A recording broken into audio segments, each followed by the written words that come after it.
As decisões informadas começam aqui.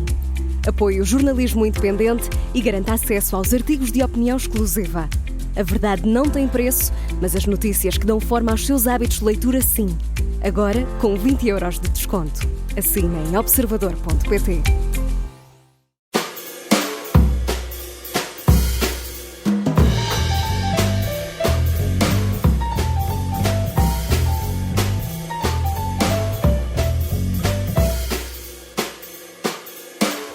Bem-vindos ao sofá do Parlamento. O Orçamento do Estado vai dar entrada na Assembleia da República já amanhã. O Governo já respondeu à contraproposta do PS, mas não haverá acordo antes da entrega do documento. Hoje recebemos o deputado e vice-presidente do grupo parlamentar do PS. Bem-vindo, João Torres. Começo por perguntar porque é mais favorável a um chumbo do Orçamento do Estado. O Governo não se aproximou o suficiente? Muito boa tarde, antes de mais, e obrigado pelo convite. Eu creio que, como é público, o secretário-geral do Partido Socialista está a fazer um conjunto muito vasto de consultas junto de diferentes instâncias. Ontem tive a oportunidade de reunir com os presidentes de federação, da parte da tarde, depois reuniu à noite com o grupo parlamentar do Partido Socialista, numa reunião que foi longa, mas, do meu ponto de vista, muito produtiva. O PS fala a uma só voz e, portanto, aquilo que acontecerá é que, no momento próprio, o secretário-geral do Partido Socialista vai apresentar ou apresentará à Comissão Política Nacional do Partido, que é quem tem competências próprias para o efeito, uma proposta com uma indicação de voto.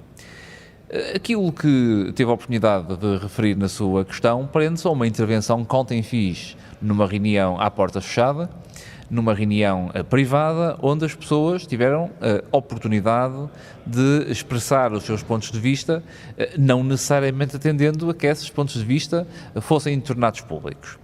Agora, isto dito, mais do que ser a favor, contra ou pela abstenção do Partido Socialista no Orçamento do Estado, o que eu acho que é importante é que fique claro, independentemente da decisão que o Partido Socialista vier a tomar e que eu apoiarei, que o Governo fez um esforço de aproximação não completo, aliás, muito longe disso, em relação às propostas que o Partido Socialista teve a oportunidade de apresentar, muito em particular das duas alternativas em relação ao imposto sobre os rendimentos das empresas, o IRC. Só antes de irmos a isso, ontem, ou melhor, na reunião do grupo parlamentar, viu-se um partido dividido entre aquilo que quer para o futuro?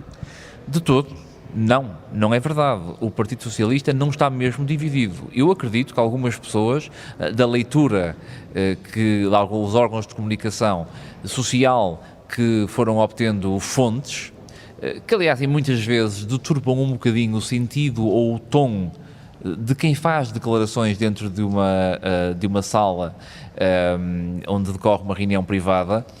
Acredito que as pessoas, porventura, possam ficar um pouco com essa ideia, mas isso não é absolutamente verdade.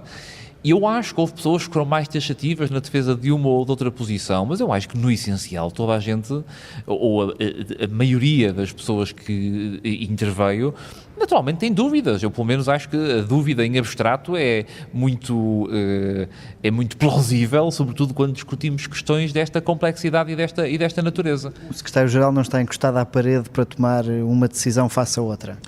Não, mas eu insisto que, mais do que me pronunciar sobre a reunião em concreto, que aliás procurarei mesmo não fazer, o secretário-geral do Partido Socialista é um homem livre, como são todos os militantes do Partido Socialista. Mas é livre também pela sua própria natureza, que todos nós conhecemos, que os portugueses reconhecem, e por isso parece-me que nunca o secretário-geral do Partido Socialista se sentirá condicionado a expressar aquela que é a sua decisão final sobre esta matéria. E o país entende ou entenderá, caso o PS opte por rejeitar o Orçamento de Estado, entenderá essa posição depois de Pedro Nuno Santos já ter reconhecido que existiu uma aproximação às duas medidas?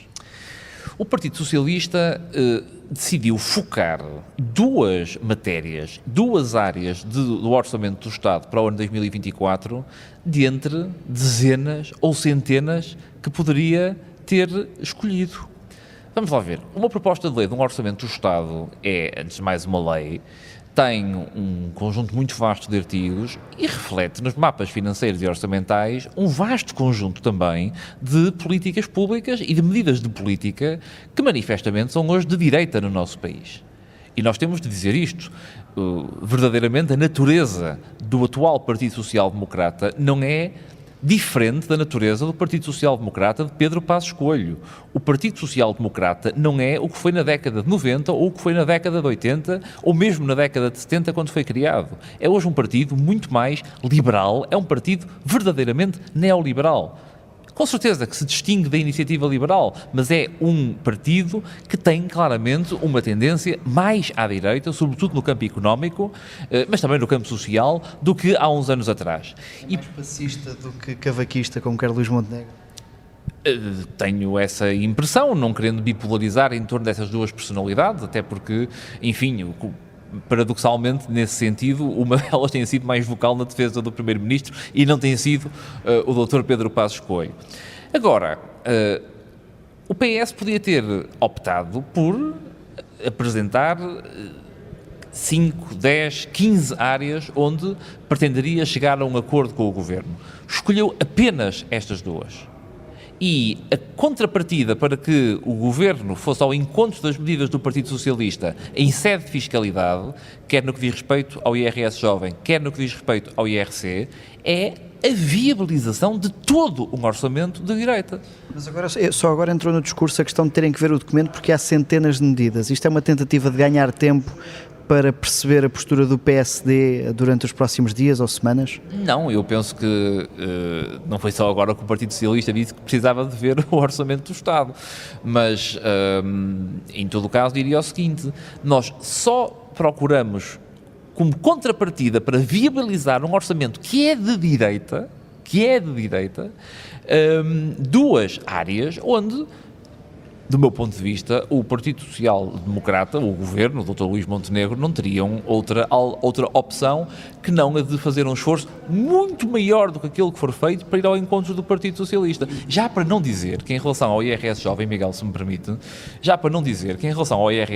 Partido Socialista aparentemente já livrou o país de uma péssima medida de política pública e de uma medida de política pública que era regressiva e flagrantemente violadora, segundo muitos constitucionalistas, dos princípios, por exemplo, da igualdade e da proporcionalidade. E o próprio Primeiro-Ministro já deu esse mérito ao PS a dizer que esta proposta do IRS jovem está melhor. Não há aqui já capital político que permita ao PS viabilizar este orçamento sem fantasmas? É uma matéria que terá que ser devidamente ponderada. Agora, não se fique com a ideia de que o Governo fez um esforço de aproximação maior do que o esforço de aproximação do que o Partido Socialista fez.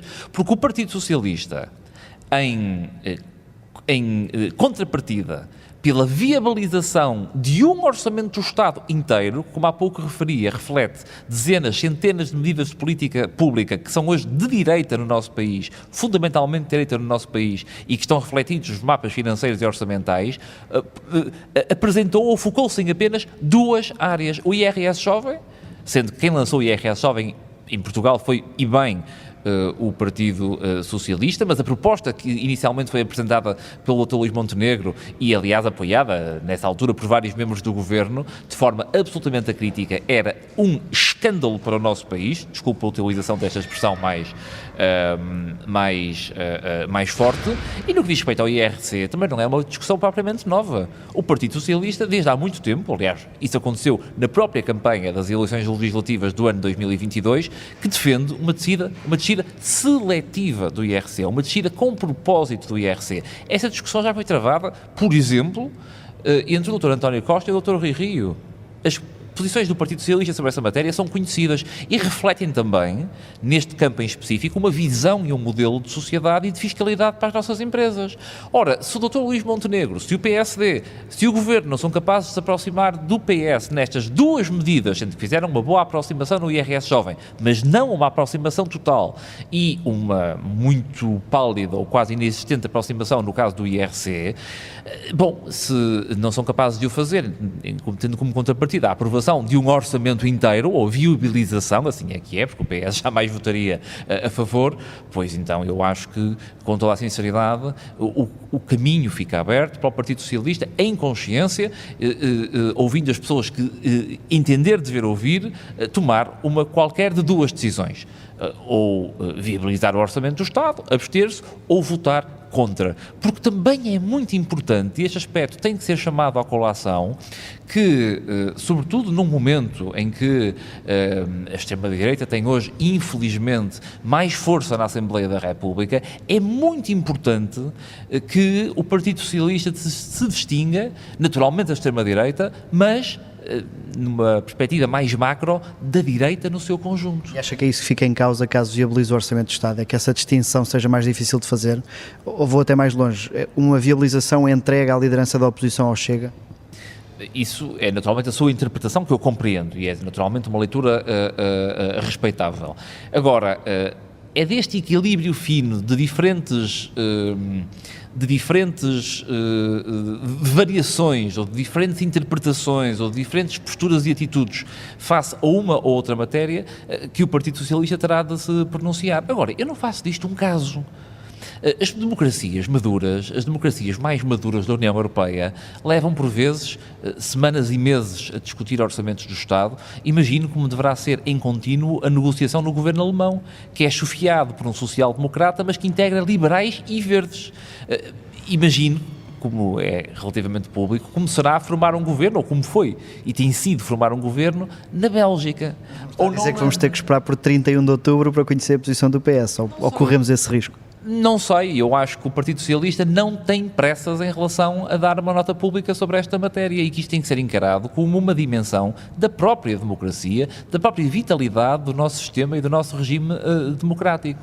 Já falou do processo de auscultação e de reflexão que está a ser feito dentro do PS. Ao dia de hoje, ouvindo já as pessoas que foram ouvidas, o PS estará mais perto ou mais longe de viabilizar este orçamento? Não lhe vou responder a essa questão. Cada um teve a oportunidade, ou tem tido a oportunidade, junto do Secretário-Geral, em diferentes instâncias, como disse, de transmitir a sua sensibilidade.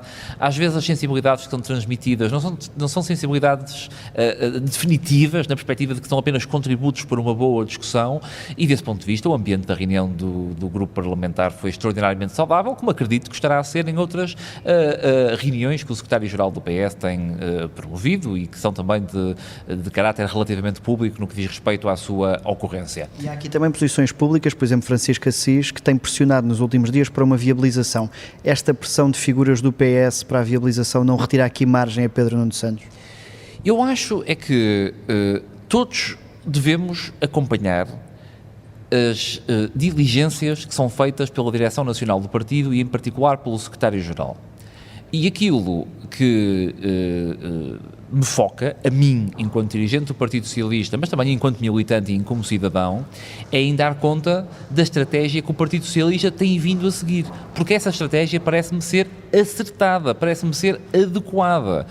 A mim, por exemplo, parece-me muito correto que o Partido Socialista, naturalmente pela voz e pelo comando do seu secretário-geral, tenha aberto um processo negocial com o Governo.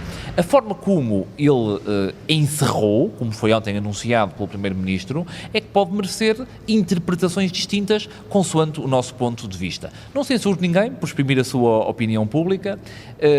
Confesso-lhe que eu faço parte daqueles que considera mais importante dar nota e esclarecimento daquela que é a posição do Partido Socialista enquanto direção nacional, do que propriamente influenciar publicamente as decisões do Secretário-Geral por intermédio da minha palavra pública. Mas essa é também uma obrigação minha enquanto dirigente do Partido Socialista, mas penso que todos os militantes devem contribuir para isso, evidentemente não colocando em causa a liberdade de expressão, como é boa e velha tradição do Partido Socialista. Estava aí a referir isso, mas só para insistir, não discorda do processo negocial que Pedro Nuno entrou, ou seja, não era mais benéfico para o PS ter assumido uma posição de princípio de viabilizamos sem querer discutir medidas ou rejeitamos sem querer discutir medidas? Repare. Valeu a pena entrar neste diálogo e nesta negociação? Repare, não há uma chave certa para liderar um processo desta natureza. Mas isso faz parte da normalidade da democracia. Eu insisto muito nisto. Isto faz parte da normalidade democrática. pode-se ter questionado o mesmo em relação ao Primeiro-Ministro. E o que eu denoto é que desde o dia em que o Partido Socialista reconheceu, aliás, de forma imediata, a derrota nas eleições legislativas, tem havido um ónus muito forte sobre o Partido Socialista para aprovar um orçamento de Estado, que é um orçamento de Estado de direita, como bem podemos testemunhar. E eu não digo isto meramente por preconceito político. Eu olho para as políticas públicas, por exemplo, algumas das que foram incluídas no Acordo de Concertação Social, que são manifestamente de direita, como, por exemplo, a facilitação do acesso a seguros de saúde privados, quando nós sempre dissemos, sempre denunciamos, antes e depois da campanha eleitoral, que era a intenção deste Governo fazer um caminho de privatização do Serviço Nacional de Saúde, e ele tem sido feito. E, portanto, o Partido Socialista também não pode desonrar os valores e as convicções dos cidadãos, dos homens e das mulheres livres de todas as gerações que confiaram o seu voto no PS nas últimas eleições legislativas. Encontraremos seguramente uma forma, quer por via da abstenção, quer por via do voto contra, de fazer o melhor equilíbrio possível. E por isso o secretário-geral do partido dispõe de todas as condições para tomar uma decisão nesse sentido, para apresentá-la à Comissão Política Nacional, e não tenho nada a ideia, testemunhando